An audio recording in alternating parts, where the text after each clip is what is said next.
Dahil sa pananampalataya, nang subukin si Abraham, para na rin niyang inihandog si Isaac. Ang tao na masayang tumanggap ng mga pangako ay nagtangkang ihandog ang kaisa-isa niyang anak. Kahit na sinabi sa kanya, kay Isaac magmumula ang tatawaging iyong supling. Pero inisip niya na kaya ng Diyos na buhayin itong muli at ibinalik nga sa kanya ang anak niya mula sa kamatayan sa makasagisag na paraan. Dahil din sa pananampalataya, pinagpala ni Isaac sina Jacob at Esau may kinalaman sa mga bagay na darating. Dahil sa pananampalataya, nang malapit nang mamatay si Jacob, pinagpala niya ang mga anak na lalaki ni Jose at sumamba siya habang nakahawak sa tungkod niya. Dahil sa pananampalataya, si Jose, nang malapit na siyang mamatay, ay nagsalita tungkol sa pag-alis ng mga anak ni Israel at nagbigay siya ng tagubilin may kinalaman sa mga buto niya.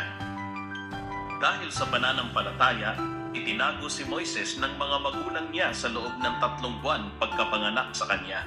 Dahil nakita nilang maganda ang sanggol at hindi sila natakot sa utos ng hari. Dahil sa pananampalataya, tumanggi si Moises na tawaging anak ng prinsesa ng Ehipto nang malaki na siya. Mas pinili niyang mapagmalupitan kasama ng bayan ng Diyos kaysa pansamantalang magpakasaya sa kasalanan. Dahil para sa kanya, ang hamakin bilang isa na pinili ay kayamanang nakahihigit sa mga kayamanan ng Ehipto dahil nakapokus siya sa panahong tatanggapin niya ang gantimpala. Dahil sa pananampalataya, iniwan niya ang Ehipto pero hindi siya natakot sa galit ng hari dahil nanatili siyang matatag na parang nakikita ang isa na di nakikita. Dahil sa pananampalataya, ipinagdiwang niya ang Paskwa at naglagay siya ng dugo sa mga poste ng pinto para hindi patayin ng tagapuksa ang mga panganay nila. Dahil sa pananampalataya, tumawid sila sa dagat na pula na gaya ng sa tuyong lupa, pero nang subukang tumawid ng mga Ehipsyo, nilamon sila ng tubig. Dahil sa pananampalataya, ang mga pader ng Jericho ay bumagsak pagkatapos magmartsa ng bayan sa palibot nito sa loob ng 7 araw. Dahil sa pananampalataya, ang babaeng bayaran na si Rahab ay hindi namatay kasama ng mga masuwayin dahil tinanggap niya ng mapayapa ang mga espiya. Magpapatuloy pa ba ako?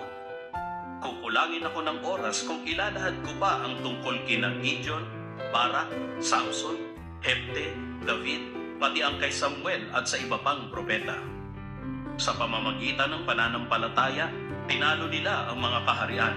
Nagtaguyod sila ng katwiran, tumanggap ng mga pangako, nagtikom ng bibig ng mga leon, dumaig sa naglalagablab na apoy, tumakas sa talim ng espada, mula sa mahinang kalagayan ay napalakas, naging magiting sa digmaan, nagpaurong sa sumasalakay ng mga hukbo. Binuhay muli ang namatay ng mga mahal sa buhay ng mga babae, pero ang ibang tao ay pinahirapan dahil tumanggi silang mapalaya sa pamamagitan ng anumang pantubos para magkaroon sila ng mas mabuting pagkabuhay muli.